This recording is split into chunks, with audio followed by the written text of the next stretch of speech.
সুপ্রিয় শিক্ষার্থী বন্ধুরা, আজকের পর্বে সবাইকে স্বাগত। আজকে আমি তোমাদের নবম ও দশম শ্রেণীর গণিত বইয়ের দ্বিতীয় অধ্যায় সেট ও ফাংশন অনুশীলনী 2.2 থেকে একটি সৃজনশীল প্রশ্ন নিয়ে আজকে আমি আলোচনা করব। তো এখানে সৃজনশীল প্রশ্নটি হচ্ছে যে you equal to 1 2 3 4 5 6 7 p equal to হচ্ছে x belongs to n such that x cube greater than 25 এবং x to the power 4 less or equal than 625 এবং function of t equal to 1 plus t square plus t to the power 4 divided by t square ক হচ্ছে function of minus 1/2 এর মান কত, p dash নির্ণয় করো, দেখাও যে function of t to the power minus 2 equal to function of t square।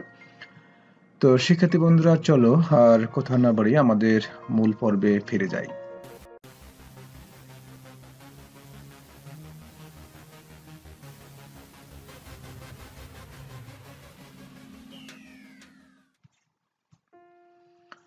প্রথমে আমরা ক নম্বর সমস্যাটি নিয়ে আলোচনা করব। তো প্রথমে ফাংশন অফ মাইনাস হাফ এর মান কত সেটা আমরা নির্ণয় করতে হলে প্রথমে আমরা উদ্দীপক থেকে যেটা পাই সেটা লিখতে হবে। তো function of t equal to 1 plus t square plus T to the power 4 divide by t square.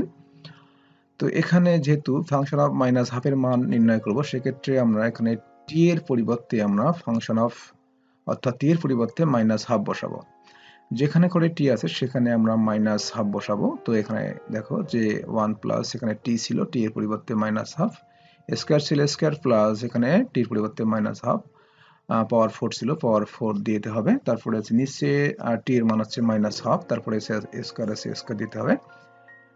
এরপরে আমরা সমান চিহ্ন দিয়ে এই যে এখানে 1 1 লিখবো, তারপরে প্লাস এখানে -1/2 এর বর্গ হচ্ছে মাইনাসে মাইনাসে প্লাস, মাইনাসের উপরে স্কয়ার থাকলে প্লাস হয়ে যায়। তারপরে 1 এর বর্গ হচ্ছে 1 আর 2 এর বর্গ হচ্ছে 4 প্লাস এখানে মাইনাসের উপরে পাওয়ার 4 মানে 4টা মাইনাস গুণ করলে হচ্ছে প্লাস, অর্থাৎ মাইনাসের উপরে যখনই জোড় পাওয়ার থাকবে, যত বড় পাওয়ার যদি পাওয়ারটা জোড় থাকে সেক্ষেত্রে আমরা মাইনাস থাকলে সেটা প্লাস হয়ে যাবে। এরপর হচ্ছে 1 এর উপর পাওয়ার 4 মানে 1ই হবে। তারপর হচ্ছে 2 টু দি পাওয়ার 4 বলতে হচ্ছে 16, 4টা 2 যদি আমরা গুণ করি তাহলে হচ্ছে 16। আর নিচেও একইভাবে মাইনাসটা প্লাস হয়ে যাবে, মাইনাসের উপরে স্কয়ার যদি হয় তাহলে মাইনাসে মাইনাসে প্লাস, এবং 1 এর উপরে স্কয়ার মানে 1 এবং 2 এর উপরে স্কয়ার মানে 2 এর বর্গ হচ্ছে 4। এরপরে আমরা উপরে এই যেহেতু ভগ্নাংশের যোগ আর সেক্ষেত্রে আমরা লসাগু করব। তো উপরে লসাগু আছে 16, তো 16 যদি আমরা লসাগু নেই সেক্ষেত্রে এখানে 16 হবে, কারণ 16 এবং 1 গুণ হবে 16 প্লাস তারপর হচ্ছে এখানে 4 আছে, তো এখানে 16 আছে, আমরা মূলত এখানে 4 দিয়ে 16 কে ভাগ করব, তাহলে সে কত হবে ভাগ 4 4 16, 4 দিয়ে আমরা এই 1 কে গুণ করলে 4 কে 4 প্লাস তারপর যে লসাগু 16 আছে, এখানেও 16 আছে, 16 কে 16, তার মানে 1 থাকে, 1 দিয়ে 1 কে গুণ করলে একই হয়, নিচে 1/4 ঠিক থাকবে।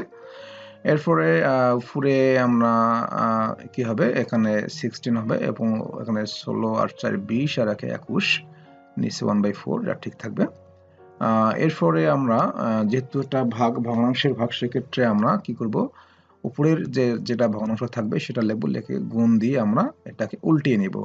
উল্টালে কি হবে, 1টা নিচে যাবে, 4টা উপরে যাবে। তো নিচের 1 আমরা লিখতে পারি, নাও লিখতে পারি, কারণ নিচের 1 এর কোনো মূল্য নেই, তাহলে আমরা শুধু 4 লিখবো। এখন আমরা এই 16 এবং 4 কাটাকাটি যদি করি সেক্ষেত্রে কি হয়, 4 4 16, নিচে 4 হবে, এরপরে হচ্ছে 21। তো এটি হচ্ছে নির্ণয় মান 21 ডিভাইড বাই 4।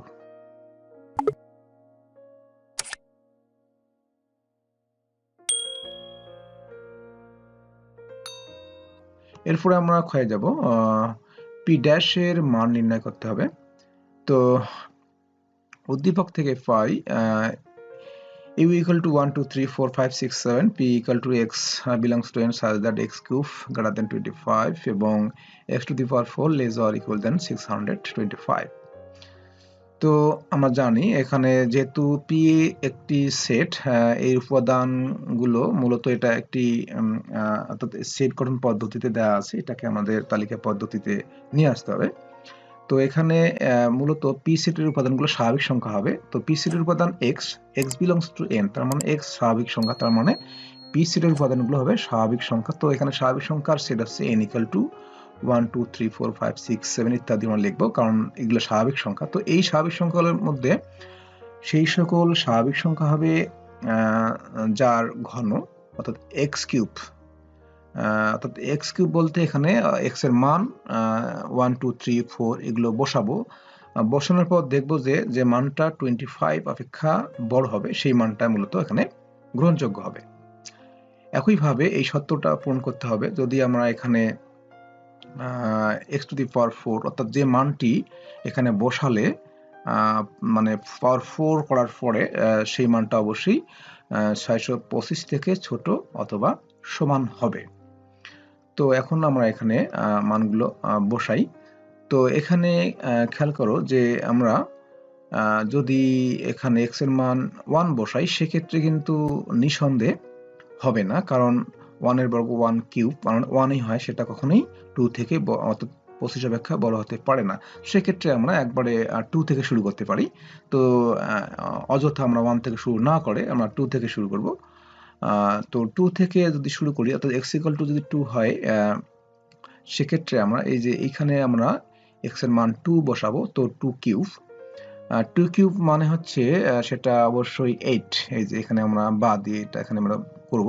তো 2 কিউব মানে হচ্ছে 8, সেটা কখনোই 25 অপেক্ষা বড় হতে পারে না। ইজ নট গ্রেটার দেন 8, এটা কখনোই 25 অপেক্ষা বড় হতে পারে না, ইজ নট গ্রেটার দেন। তো এখানে তারপরের যে সত্যটা আছে তো সেখানেও আমরা একইভাবে এখানে x এর পরিবর্তে 2 বসাবো। 2 to the power 4 less or equal than এটা হবে 625, কারণ হচ্ছে এটা যদি ভাঙাই 2 টু দি পাওয়ার 4 তাহলে 16 হয়, 4টা দিয়ে গুণ করলে 16 হয়, সেটা অবশ্যই 625 অপেক্ষা ছোট। একইভাবে এখন আমরা যদি 3 বসাই সেক্ষেত্রে আমরা এখানে এই যে x এর জায়গায় আমরা 3 বসাবো, সেটা হচ্ছে ফলাফল 27, সেটা অবশ্যই কিন্তু 25 অপেক্ষা বড় সেটা হবে। এখানেও যদি আমরা বসাই সেটা কত হচ্ছে ফলাফল, এই যে 3 টু দি পাওয়ার 4 মানে হচ্ছে 81, সেটা 625 অপেক্ষা ছোট। এরপরে আমরা 4 বসাবো। 4 বসালে হচ্ছে এখানে কত হচ্ছে 64, অর্থাৎ 4 এর কিউব হচ্ছে 64, সেটা অবশ্যই 25 অপেক্ষা বড়। এবং এখানে 4 টু দি পাওয়ার 4 এটা যদি আমরা ভাঙাই সেক্ষেত্রে 256 হয়, সেটা অবশ্যই 625 অপেক্ষা ছোট। এরপরে 5 বসাবো। 5 বসালে একটা জিনিস খেয়াল করো যে যতই সংখ্যাগুলো বড় হচ্ছে ততই কিন্তু এটাও হচ্ছে, কিন্তু কোনো এক সময় গিয়ে দেখা যাবে যে এটা এই সত্যটা হবে না, তখনই আমরা ব্রেক করব। তো x টু দি অর্থাৎ x ইকুয়াল টু 5 বলে 5 কিউব, সেটা অবশ্যই 125, 5 এর কিউব সেটা 25 থেকে বড়। আবার 5 টু দি পাওয়ার 4 সেটা যদি আমরা ভাঙাই সেক্ষেত্রে হচ্ছে কত 625, সেটা কি হচ্ছে 625, কিন্তু 625 অপেক্ষা ছোট নয় বাট ইকুয়াল। এই যে এখানে যেহেতু এটা হচ্ছে কি সেটা ছোট হতে পারে অথবা সমান হতে পারে। এরপরে আমরা 6 যদি বসাই, 6 হলে এখানে 6 কিউব মানে হচ্ছে 216, সেটা অবশ্যই 25 অপেক্ষা বড়। এরপরে আমরা এখানেও 6 টু দি পাওয়ার 4 এটা কত হচ্ছে এই যে 1296, সেটা কিন্তু হবে না, কারণ হচ্ছে যে সেটা কখনোই 625 অপেক্ষা ছোট হতে পারে না। তার মানে দেখো এটা কিন্তু কি is not less or equal than, এটা কখনোই এটা থেকে এটা ছোট হতে পারে না, কাজে এই মানটা কিন্তু গ্রহণযোগ্য হবে না। কারণ এখানে যে সংখ্যাগুলো এখানে আমরা নিব অর্থাৎ যে স্বাভাবিক সংখ্যাগুলো এখানে হবে এই পি সেটের সদস্য, সেগুলো হচ্ছে কি যে সেগুলো অবশ্যই দুইটা শর্তই পূরণ করতে হবে। তো এখানে দেখতে পাচ্ছি যে আমরা অর্থাৎ 1 এর পরে 2, সেখানে 2 পর্যন্ত কিন্তু এখানে হচ্ছে না, এখানে হচ্ছে। তো তার মানে এখানে কিন্তু 2 হলে দুইটা শর্তই পূরণ হচ্ছে না। সেক্ষেত্রে 3 পদ থেকে কিন্তু দুইটা শর্তই কিন্তু পূরণ হচ্ছে, 3 হচ্ছে, 4 হচ্ছে, 5 হচ্ছে, কিন্তু 6 এ আসার পর এখানে আর কিন্তু শর্তটা পূরণ হচ্ছে না। তার মানে এই সেটের উপাদান হবে 3 4 5। তো এখানে 3 4 এবং 5 এর ক্ষেত্রে উভয় শর্তই কিন্তু পূরণ হয়, 3 4 5। তাহলে অতএব শর্ত মতে নির্ণয়ের সেট হচ্ছে p = 3 4 5। তো এখন যেহেতু আমরা পি সেটের উপাদান নির্ণয় করলাম, এখন আমরা পি ড্যাশের মান নির্ণয় করব। পি ড্যাশ বলতে এখানে এটা হচ্ছে মূলত পূরক সেট, P dash equal to U বাদ পি হবে। তো ইউর উপাদান হচ্ছে এখানে এই যে 1 2 3 4 5 6 7 বাদ পি উপাদান হচ্ছে এখানে এই যে পি উপাদান বের করলাম আমরা 3 4 5। তো এখানে 3 4 5 আমরা কি করব, বাদ দিব। কোথা থেকে বাদ দেব, এখান থেকে 3 4 5 বাদ দেব। তাহলে 3 4 5 যদি আমরা বাদ দিই তাহলে কত থাকতেছে 1 2 6 7, 1 2 6 7। তো এটি হচ্ছে পি ড্যাশের মান।